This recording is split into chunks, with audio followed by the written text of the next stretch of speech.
The Wheel and the Butterfly.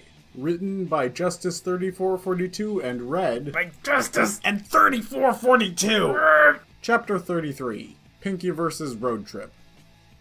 Do you think we drove into an alternate dimension while we were asleep? Pinky whispered to Chris, leaning over. Chris pondered this. It would explain a lot, he whispered, motioning to the two sitting in front of the car. Well, yeah, I mean, they seem to be getting along, Pinky mused. Without injuring anyone, she added. There's a lot of echo here. Chris shrugged. It's happened on occasion. Still, can we take that risk that Dan and Elise just decided to have a friendly conversation about their favorite movies? Yeah, I see what you mean, Chris said, carefully eyeing the two up front. Maybe we can test them. Pinky pondered this as a smile slowly creeped across her face like a spider across a floor. Follow my lead. Quietly, Pinky began to sing. 1,000,000 buckets of oats on the wall, 1,000,000 buckets of oats. Chris grinned wide and joined in the singing. You take one down, you pass it around to 991,999 buckets of oats on the wall. Chris, Pinky, no! Elise exclaimed. Dan turned towards the back seat, his face red with rage. I will come back there, and I will cut you open, you two, and strangle you both! Dan crossed his arms in front of him and leveraged angry index fingers at Chris and Pinky. With each other's entrails! Pinky and Chris exchanged huge grins and announced, It's them! In unison. Mr. Mumbles yawned as Pinky began stroking her. Mr. Mumbles purred in response. Elise chuckled as Dan put on a sullen expression and turned back in his seat. So, how did I end up in the back seat? Chris asked, afraid he already knew the answer. We chloroformed the both of you because you're being insufferable, Dan answered. Chris frowned. Not cool, he declared. Woo, mystery solved, Pinky said, simply.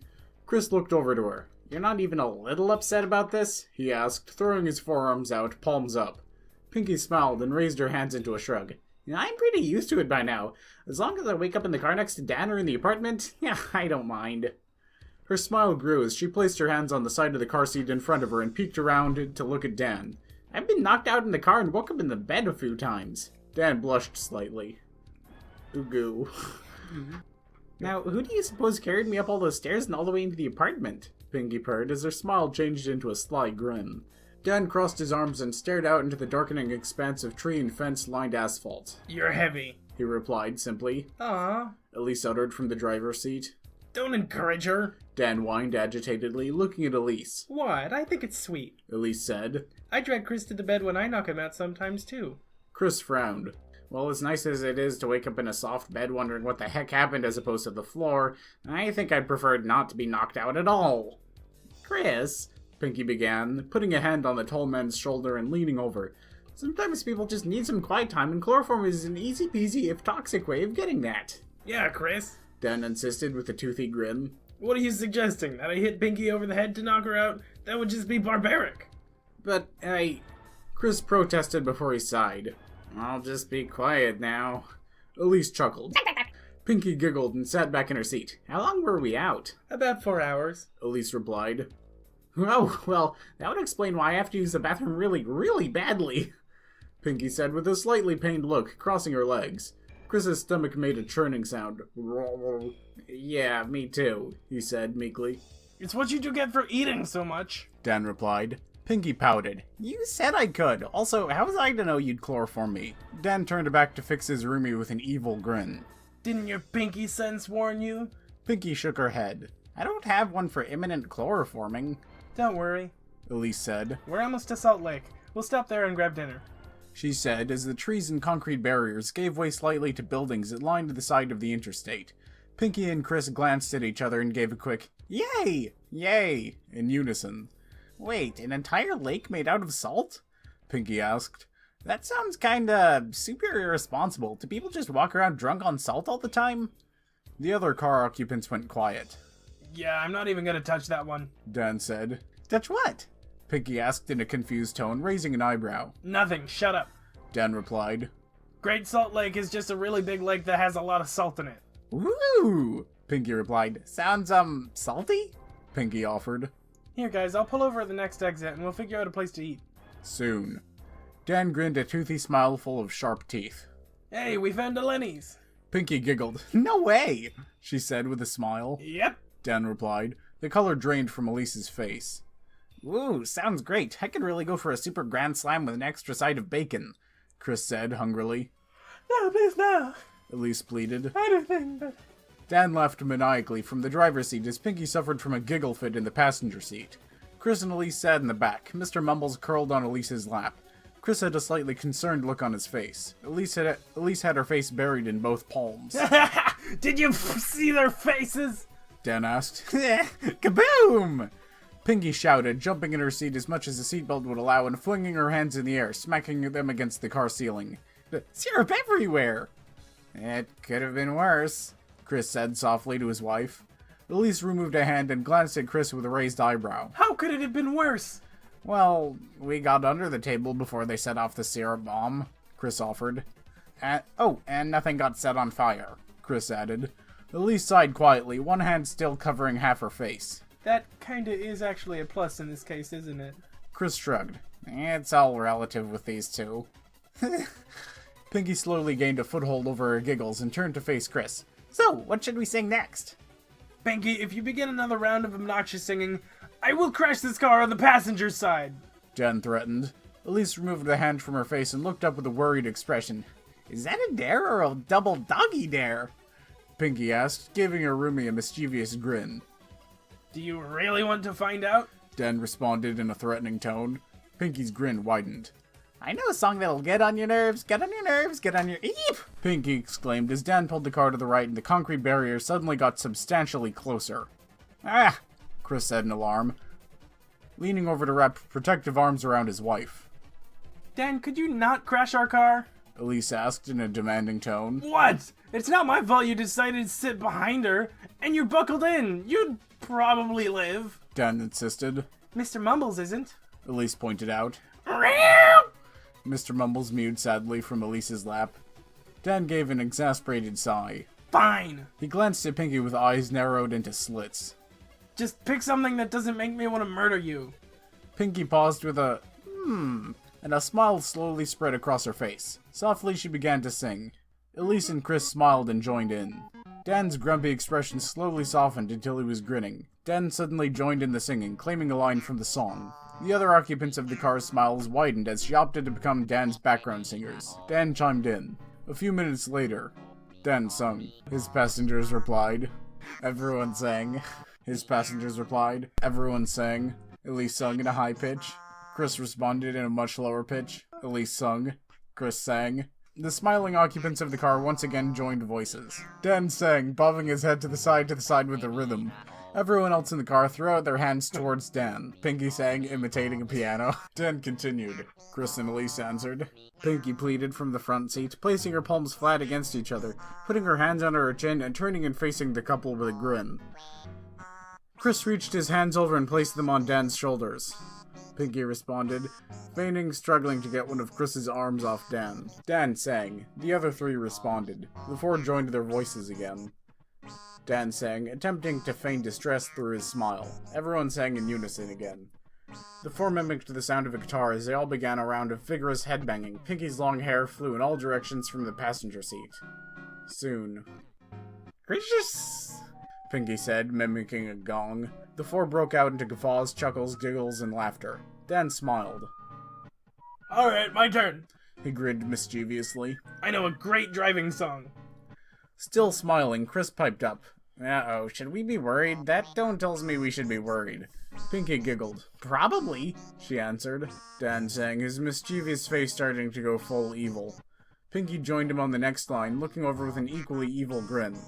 Dan's evil smile widened until he was grinning malevolently with every muscle on his face. Pinky looked much the same. Dan pressed it down on the accelerator and continued his grim duet with Pinky as Chris and Elise exchanged nervous grins from the back. Later... I've got a lovely bunch of coconuts. Screw it, he's gone off the rails. This is Jump the Shark. What? Gah! Lame! Dan declared. Pinky paused as Chris continued singing, There they are, standing in a row. She smiled at Dan. Cheer up, it'll be your turn soon enough. Big one, small one, some as big as your head. Dan sighed. Yeah, I guess. Later still, Elise sang softly. Chris joined in. Also lame! Dan protested. Pinky shushed him. I like it. Don't worry, I'll pick something cool for my song. You better! Dan stressed. Hours of driving and singing later. Chris yawned as Dan continued cutting through the dark night with the bright headlights of the car. Elise had scooted over to the middle seat and was fast asleep leaning against her husband with her arms wrapped around one of his. Pinky leaned on her backseat and was likewise snoozing away as Mr. Mumbles laid curled on her lap. Hey Dan, pull over at the next exit, will you? We've hit the halfway point already. Pff, you lightweight sissies, it's barely after 1. Dan exclaimed. We don't all stay up until we can hear the birds chirping, Dan. What? Dan protested. They're soothing! Look, I have to drive tomorrow too, and I kinda would like something resembling a full night's sleep in a bed before I get behind the wheel. Weenie! Dan responded. Pinky yawned from the seat next to Dan. Dan, just find us the nicest hotel you can find. Pinky said, eyes barely opening in a half-awake state. My treat. But they just named the stupid city after the state it's in! Dan protested. I don't want to encourage such laziness! Pinky opened her eyes a bit more and battered her eyelids at her roomie. Please, Dan. Please, Dan. Dan sighed. Oh, alright, he said in an irritated tone of voice. Stupid Idaho Falls, he muttered. Chris smirked. Oh, I see. You call me names, but you'll listen to her. Pinky giggled softly. Dan paused. She outranks you. Chris's smirk transformed into a frown. Outranks me? In what?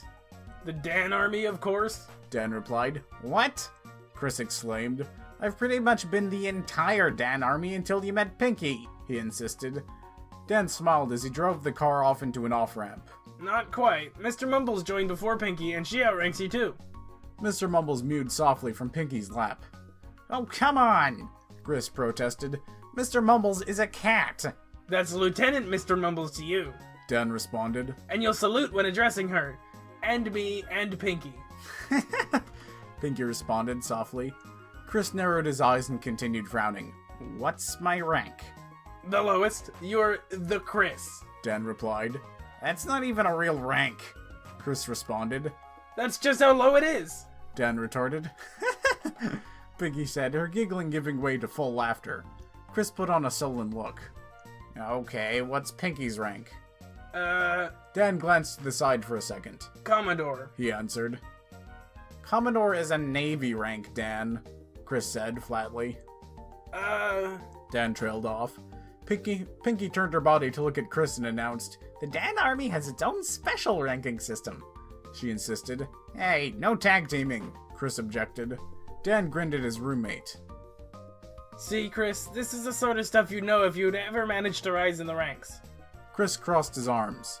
Alright then, how does one raise up in the ranks of the Dan Army? You can do my bidding with less whining and protesting for starters. Oh, and be more handsome. Or at least less goofy looking. Hey, Chris protested. Don't worry, honey. Elise spoke up softly. You're still #1 in the Elise Special Forces, she assured, tightening her grip slightly. Ah, Pinky uttered with a small smile. Stop encouraging insubordination, Dan whined. Otherwise I might have to demote you to Rear Admiral. Chris smiled. Rear Admiral is higher than Commodore. Not in the Dan Army, it's not. Dan insisted forcefully. The Dan Army could use some flowcharts or something, Pinky mused.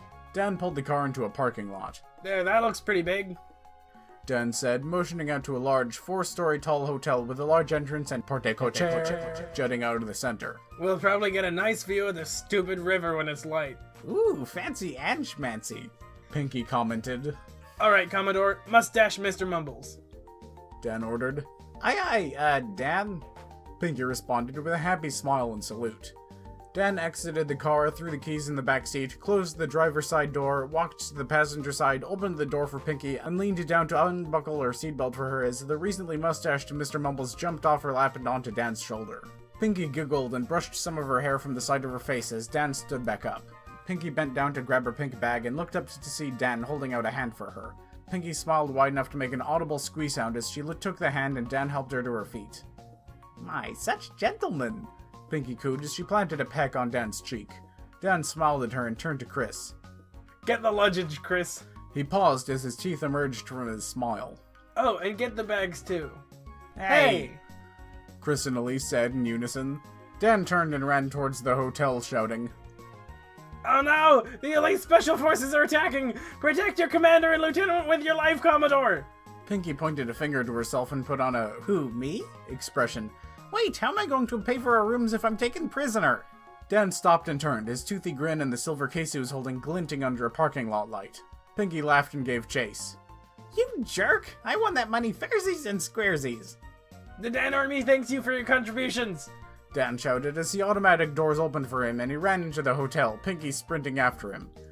Chris sighed, but suddenly felt a gentle hand on his chest. He looked down to see his wife smiling up at him with big violet eyes.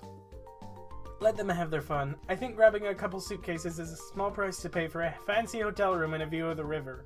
Elise reasoned. Chris smiled down at her, rubbing the back of his head. Yeah, I guess you're right. The two set up and exited the car as Elise grabbed the keys. Hey, Chris? Elise said as the two made their way to the trunk of the car. He responded.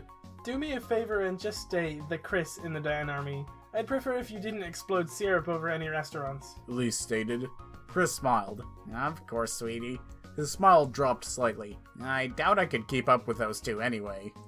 Elise leaned up to give her husband a quick kiss on the cheek. I doubt anyone could. Pinky pondered this as a smile slowly crept. Pinky. It says creped. What? Read it. Author's note. I thought that will get on your nerves. Suggested by user Clamor. Fanfiction.net.user.clamor.clamor.clamor.clamor. Now let's read some comments, okay?